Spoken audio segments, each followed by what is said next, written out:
Hello and welcome, my name is Dan and these are the top 5 reasons why I dislike online multiplayer games.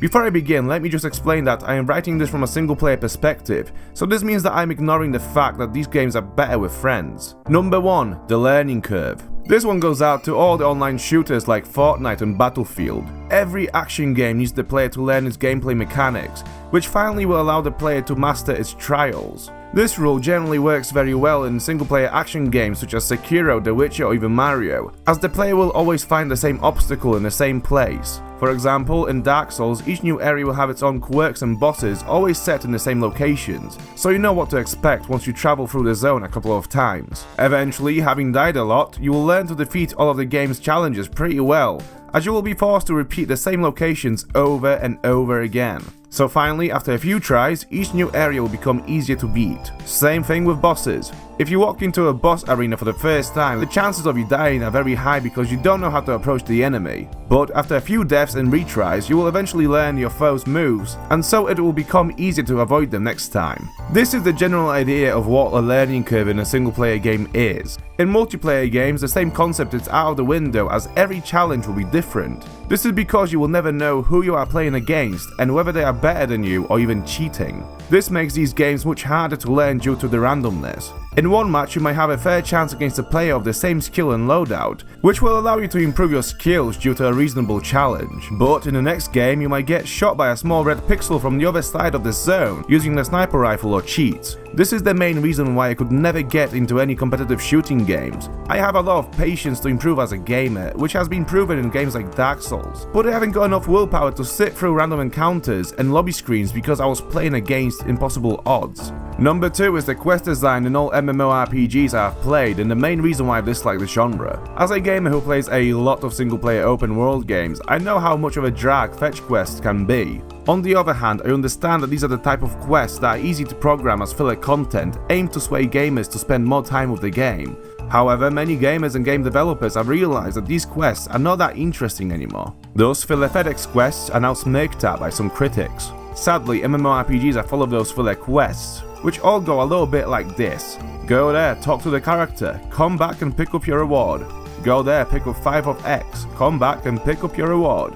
Go there, kill 10 of Y, come back and pick up your reward. These are the type of quests you'll be playing through for the majority of your time with MMORPGs, due to the grindy nature. There are some better quests that mix the formulas together to create more immersive stories. It doesn't matter though, as even those hybrids will eventually start blending together into one big dual experience. And so these quests are an easy way to add content to your game and also push the player through areas. So yeah, now I'll stick to my single player RPGs where the games are optimized just for my own pleasure, thanks. Number 3 is the combat system that is used in the majority of these MMORPGs. Before I begin, it has to be noted that not all games of this genre have the same combat style. There are exceptions such as Elder Scrolls Online or Neverwinter that have action-based combat systems. I am talking about those classics of the genre like Warcraft here. So you got your sweet new quest of having to kill 10 bandits or whatever. You set out to the den and the attack begins. After your character has grown a few levels, you will have a good selection of different moves assigned to different number keys. And so your siege goes a little bit like this. You press 6 for some kind of a boost, and then 1, and then 2 and 3. Enemy down. Next enemy comes, so this time you have to press 4 and 5 as the other attacks are still reloading. The bandit is still alive. Okay, 1 is ready to go. Press 1, the enemy's down, 6, and the rest of the keys are good to go again. Rinse and repeat. Honestly, I could never sit through an MMO for long enough to see whether the combat systems get better with time. I tend to get too bored with those games rather quickly thanks to the combat and quest designs. At number 4 we have awkwardness while playing story missions with other players. This is something that I felt very strongly in Star Wars The Old Republic. Having finished the first chapter, you get to the hub area where all characters can trade, join alliances, learn new skills and so on and forth. From there you can team up with other players to go on some good team-based quests, and those events usually have a cool story to follow and loot to pick up. Those adventures feel like you're playing a D&D game with other players, so that is unquestionably a good thing. However, did you hear it when I mentioned loot? Well, the problem with those quests is that the majority of players would have already played through those missions before, so if you want to listen to dialogues, you might start to feel like you are slowing down other players who are just trying to skip the talks for a faster grind. Number 5 is sharing the same target with hundreds of people.